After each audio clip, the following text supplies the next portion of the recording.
Welcome back, everyone, to another deep dive. Today, we're going to be getting into some pretty interesting stuff, I think. Definitely.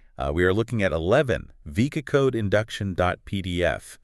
And just reading that title, it's giving me some pretty serious vibes. It is a very compelling title. Yeah, and I don't know a ton about this, but I'm really excited to dive into it. What do we think we're going to uncover here? What exactly are these Veca codes? Well, the document seems to present them as a system of unlocking human potential, but it definitely doesn't feel like your typical self-help thing. Okay. We're definitely getting into some pretty far-out concepts, blending spirituality, energy work, and even like sci-fi at times. Okay, yeah, I'm intrigued. Yeah. So where do we even start with this? Should we just jump into these Veca codes, or is there some groundwork we need to lay? Yeah, we should probably lay some groundwork. The document mentions something called the radial body, which seems to be a key concept. Think of it as like an energy field that surrounds and permeates the human body. And the Veca codes, according to this document, are supposed to heal and activate different aspects of this radial body. So it's not just about physical health, but also about our energetic well-being. Exactly. Yeah. And it goes a step further, suggesting that these Veca codes can even help us restore a divine blueprint within our bodies. Okay, that's where things are starting to get really interesting. A divine blueprint. It sounds almost like a blueprint for our highest potential. Is that kind of what it's suggesting? Yeah, it's definitely hinting at that. Okay. And it gets even more interesting when you look at the names of these Veca codes. Bi-Veca, Tri-Veca, Ku-Veca, Da-Veca, Ra-Veca, Ra-Veca Ayahaya, Lahaya Roshaya, Shahaya or Immanu, Thun Immanu or Immanu. Whoa, okay, those are some pretty unique names. They sound ancient, almost like something you'd find in like a forgotten language. Do you think they hold any special significance? Well, it's certainly possible. The document doesn't explain their etymology or anything like that, but it does categorize them as low, mid, and high, which seem to correlate to different levels of consciousness or energy. It's like each code operates on a different frequency, with the higher codes potentially accessing more subtle realms. That makes me think of those ancient mystical traditions that use specific sounds or chants or something like that to achieve altered states of consciousness. Could these Veca codes be working in a similar way? That's a good point. And the document actually describes a technique called indirect method pineal induction, Okay. which supposedly uses visual focus on symbols and sound tones to embed Veca code programs within the pineal gland. Wait, the pineal gland, isn't that often referred to as like the third eye in spiritual traditions? Exactly. It's associated with intuition, spiritual insight, and even psychic abilities. Yeah. And this document is suggesting that we can use these Veca codes to activate and enhance those capacities. Okay, now this is getting really interesting. So we're not just talking about healing the body, but also like expanding our consciousness and connecting to higher realms. Yeah, that seems to be the overarching theme here. And it's further emphasized by this mention of locks within higher and lower heavens that these Veca codes can supposedly open. It's almost like a metaphysical key system for accessing different levels of reality. It's almost like a cosmic treasure hunt. Yeah. You know, each Veca code is a key, and each lock represents a new level of understanding or experience. I like that analogy. Yeah. What treasures might be waiting for us behind those locks? That's a mind-blowing thought. But before we get too carried away with unlocking cosmic secrets, let's bring it back to the document itself. What else does it say about these Veca codes and how they supposedly work? Well, for each Veca code, there are specific sound sequences that are meant to be used in conjunction with the visual focus on symbols. Okay. The document calls these sound tones, and they kind of sound a bit like, I hesitate to use the word magic, but... Let's just call it what it is, magic word. It's like straight out of a fantasy novel. Yeah, all right, magic words. But this document is presented in a very structured, almost scientific way, even with these kind of mystical elements. It's this blend of the esoteric and the practical that I find so fascinating. Yeah, it's that unique blend that makes this whole thing so intriguing. Yeah. It's the puzzle box waiting to be unlocked. Mm-hmm. But we got these sound tones, we've got the pineal gland. Anything else that connects these Veca codes to the human body? Yeah. There are a couple things. The document specifically links the Tri-Veca code to a point on the D13 level, and by Veca to D12. Okay. Now, it's not entirely clear, but these D levels are probably related to dimensions or densities of existence, almost like different layers of reality. Okay, so we're definitely going down the rabbit hole now. Yeah. This is starting to sound like some science fiction stuff. But remember, everyone, we're just exploring what's presented in this document. We're not claiming this as fact. Right. We're approaching this with curiosity and open-mindedness, but also with a healthy dose of skepticism. Right. Extraordinary claims require extraordinary evidence. Well- But even if we don't take everything literally, there's still a lot here that's thought-provoking. What do you think? Are we dealing with like genuine ancient wisdom here, or is this more like elaborate fiction? That is the million-dollar question. But before we jump to conclusions, there's one more piece of the puzzle. Something called the Sun of Lyra. Ooh, that sounds important. Yeah. What's a sun? Is that like a magical spell or something? It seems to be like a type of invocation, almost like a prayer or affirmation that's said to amplify the effects of these Veca codes. And get this, it's meant to connect you to your eternal self. Hold on. Eternal self. Now we're talking about some deep spiritual concepts. Yeah. This is starting to feel like a lot more than just a system for energy healing or something like that. Yeah, and you're right. This document seems to be pointing toward a whole worldview, a way of understanding our place in the universe and the vast potential that lies within each of us. Okay, so we've got these Veca codes that might unlock hidden potential. We've got sound tones and pineal glands, and now we've got invocations to connect with our eternal selves. What else does this document reveal about this whole system? There's also the invocation of the Maharata, Oh, okay. which talks about sovereign knowing, divine intention, and the power of the oneself. Okay. It's almost like a declaration of self-empowerment through alignment with higher consciousness. This is getting more and more intriguing. So it's not just about healing the body or even expanding consciousness. It's about aligning with like a greater purpose. This is starting to feel like a spiritual philosophy as much as a system of energy work. You're hitting the nail on the head. Yeah. And that's where it gets really interesting. It's not just presenting a set of tools or techniques, but suggesting a whole new way of being in the world. Wow, this document is packed with ideas. So we've started to get a sense of the bigger picture here, but there's still so much more to explore. What happens when we start digging deeper into like the individual codes and their specific functions? That's a great question, and that's exactly where we're headed next. The document goes into detail about each code, its associated sound tones, and the specific effects it's supposed to have, and trust me, some of them get pretty wild. All right, everyone, get ready for a deep dive into the world of Veca codes and their supposed powers. Stay tuned for part 2 of this episode, where we'll explore the specific functions and intriguing narratives associated with each of these mysterious codes. It's going to be mind-blowing. It really is. Buckle up. Welcome back. So we've been unpacking these intriguing Veca codes, and now it's time to see what each one's all about. Remember all those unusual names? Yeah. Well, there's a reason for that. Each code is associated with specific functions and purposes. Okay, I'm ready for the weird and wonderful. Where do we start? Let's jump into the 6th Veca code, High-Veca. Now this one is described as opening something called a D13 center lock 4 in the density 1 body. Okay, well, those terms are getting pretty technical. Yeah. Can you break those down for me? What exactly do they mean? Yeah, sure. So remember how we were talking about different levels or dimensions of existence? The document refers to those as D levels. Yep. So D13 probably indicates like a higher dimension or a more subtle level of reality. Okay, makes sense. As for the density 1 body, think of it as another layer of our energy field, perhaps beyond even the radial body we discussed earlier. So the High-Veca code is somehow interacting with a very high level of our being. It seems that way, yeah. But what's even more interesting is that the document links the High-Veca code to these things called suns.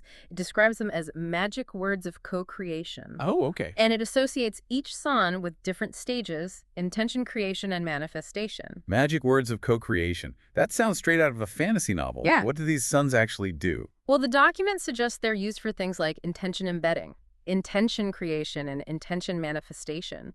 It's almost like a step-by-step guide to using this High-Veca code to bring your desires into reality. Hold on, are we talking about manifesting our dreams here? Yeah, it is a bold claim. And while we always encourage critical thinking and, looking at things with a discerning eye, it's fascinating to consider the possibility that these ancient techniques could tap into a power we don't fully understand. I'm definitely curious to learn more. Okay, so we've got this High-Veca code for co-creation. What about the other Veca codes? Do they all have these like mystical sounding functions? Some do. For example, there's the Son of Kimalahatea, which is connected to Veca code number 8, and something called the Flame Body Technique 16. We talked about activating the flame body earlier. Yeah. Is this technique a way to do that? Flame body technique 16 sounds so specific and almost technical. Right, like they're giving us a precise formula or set of instructions. But here's where things take a really interesting turn. Instead of just outlining the steps, the document launches into this vivid narrative, almost like a myth or a legend. Ooh, a story time. Tell me more. It tells the story of a lost civilization called the High-Veca, who lived in a place called Kemal-Lohati. It's described as a paradise, a place of beauty and innocence. But then darkness came, and the High-Veca people were scattered, forced to flee their homeland. Oh, that's tragic. What happened to them? Well, the narrative gets a little cryptic, but it suggests they're not gone, just hidden, waiting to be reborn. Okay. And it seems this son of Kemal-Lohati is somehow connected to their return, potentially playing a role in restoring their lost civilization. Wow. So we've gone from like personal transformation to the fate of a lost civilization. This document is really complex. It really is. And it makes you wonder about the purpose of this narrative. It meant to be taken literally as a historical account? Or is it symbolic, a metaphor for something else entirely? Maybe it's both. I'm starting to think this document operates on multiple levels, blending ancient myths, spiritual practices, and even hints of advanced technology. Like they're trying to convey something that's beyond our current understanding. I agree. And that's what makes it so fascinating. It's challenging us to think outside the box, to consider possibilities that we might normally just dismiss. It definitely stretches the imagination. Okay, so we've got co-creation, lost civilizations, and techniques for activating the flame body. What else does this document reveal? Well, there are hints of even more advanced concepts. It mentions a consolidated Veca code and a Mahadra Adrana master key code, almost as if they're hinting at a higher level of understanding or mastery. Secret codes within secret codes. I'm getting major conspiracy theory vibes here. Right. And it gets even more intriguing when you consider that the document mentions these codes being activated in Greece and Andorra in 2003. That brings a real-world element to all this esoteric mystery. Okay, so we've got lost civilizations, magical words, flame bodies, and real-world activations. What are we supposed to make of all this? That's the big question, isn't it? This document doesn't give us definitive answers. It presents a fascinating system of Veca codes and their supposed functions, but it leaves a lot open to interpretation. It's like it's inviting us to go on our own journey of discovery, to experiment with these codes and see what we find. Yeah. That's kind of an empowering way to approach it. I agree. It's about engaging with the material, exploring the possibilities, and maybe even discovering something new about ourselves in the process. So where do we go from here? We've explored some of the individual Veca codes. We've delved into the mystical narratives. What's next? Now it's time to step back and look at the bigger picture. What are the underlying themes and ideas that connect all these seemingly disparate elements? And what might this system of Veca codes tell us about ourselves, our potential, and maybe even the nature of reality itself? Ooh, those are some big questions. Stay tuned for part 3 of this episode, where we try to tie everything together and explore the potential implications of this fascinating and mysterious system of Veca codes. It's going to be mind-blowing. Welcome back to the deep dive. So we have been on quite a journey through this document on Veca code induction. Yeah, it's been a wild ride for sure. It really has. We started with those mystical sound tones and the pineal gland, and then we went to stories of lost civilizations and the idea that we can unlock our hidden potential. It's a lot to take in. It really is. Yeah. This document is like packed with so many intriguing ideas and unusual concepts. It's hard to know where to even begin. It is. We've gone through each of the 12 Veca codes. We talked about their supposed functions. And we even got into those strange narratives that are woven throughout the text. But now it's time to like zoom out a bit and ask the big question. What does it all mean? What are we actually supposed to take away from all of this? Right. I think one of the things that really struck me is just how this document blends spirituality and energy work with what almost feels like science fiction. It's not every day you come across something that's talking about activating a flame body alongside these ancient invocations and real-world activations of mysterious codes.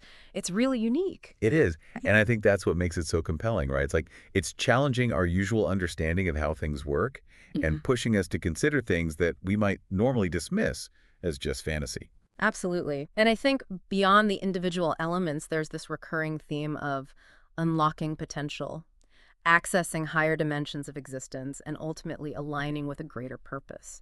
It's a very empowering message. It suggests that we're not just like passive observers in the universe. We can actually actively participate in shaping our reality and tapping into a power that's within us. Yeah, and that actually makes me think of a question that I've had throughout this whole deep dive. Okay.